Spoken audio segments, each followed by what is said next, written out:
وفارقة أثبتوا أن الناس دي لا تستحق أن ينظم لها بطولة على هذا المستوى العالمي.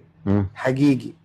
حقيقي الناس دي المفروض الناس دي ترجع تاني لمرحلة الاستشفاء في البراميل.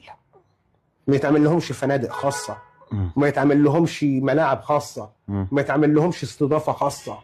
ليه أنتم لم تقدروا الجهد الذي بذله المغرب شعبا ومملكة ولوجستيا واتحاد كرة قدم خاص بيهم ولعيبة واستقبال وأكل وشرب ونظافة وتغطية عالمية؟ فين ده؟ فين يعني فين رد الفعل حتى رد الجميل المعنوي يعني؟ طب مش أنا الكلام ده. هسألك سؤال يا أستاذ جمال. قول يا صاحبي. لماذا طرح من البداية إن المغرب هتكسب بالتحكيم؟ اتقال الكلام ده من باب الضغط المعنوي أصلا. المغرب طبعا عايز أسأل سؤال. المغرب في مشوارها كله عندها 3 تمهيدي، وواحد 16 وواحد 8 وواحد 4 وواحد نهائي، 5 مباريات اهو. فين التحكيم اللي جاملهم فيه؟ اتضح حالة من حالات. طبعا انا لا اعمم، لا يمكن ان نعمم، لان انا وانت هو زعلانين. في ناس كتير متسقه مع نفسها وبتقول كلمه حق، بامر الله نحسب نفسنا على خير. انما في ناس تانية اثبت ان ما عندهاش اي مبدا، مفيش مبدا نهائي. طيب فعلا في ناس اثبت ان هي اساسا المبادئ عندها تتغير كتغير الاحذيه.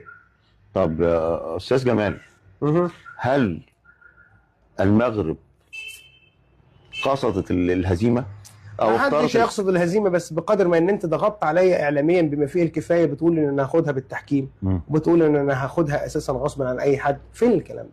كان ليه عامل اساسي في طبعا يا اخي، ده الزن على الودان امر من السحر، امر من السحر. انت شايف قد ايه ضغط اعلامي من كل مكان، من القريب ومن البعيد. يعني ايه المغرب ياخدها غصبا عن اي حد؟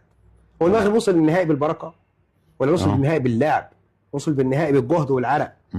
ده باب. ثم المغرب التنظيم اللي عمله ده أليس تنظيما عالميا بشهادة الخصوم؟ أصل بص، أي شهادة صادقة هي مشهد بها خصمك. أمريكا نفسها قالت احنا بنتعلم. يا عمي أمريكا وألمانيا وفرنسا وإسبانيا قالوا أنا شفت فيديوهات للألمان وهم داخلين بيتحسسوا أرضيات الملعب. أنتوا عاملينها إزاي؟ عشان تمتص كمية المية اللي نازلة. والمغرب يعني كان سبحان الله الأمطار ربنا رزقهم في الفترة دي، وده خير من عند ربنا المطر. الناس دي هل هي مرغمة؟ في إشكاليات ظهرت تؤكد ما زلنا إخوة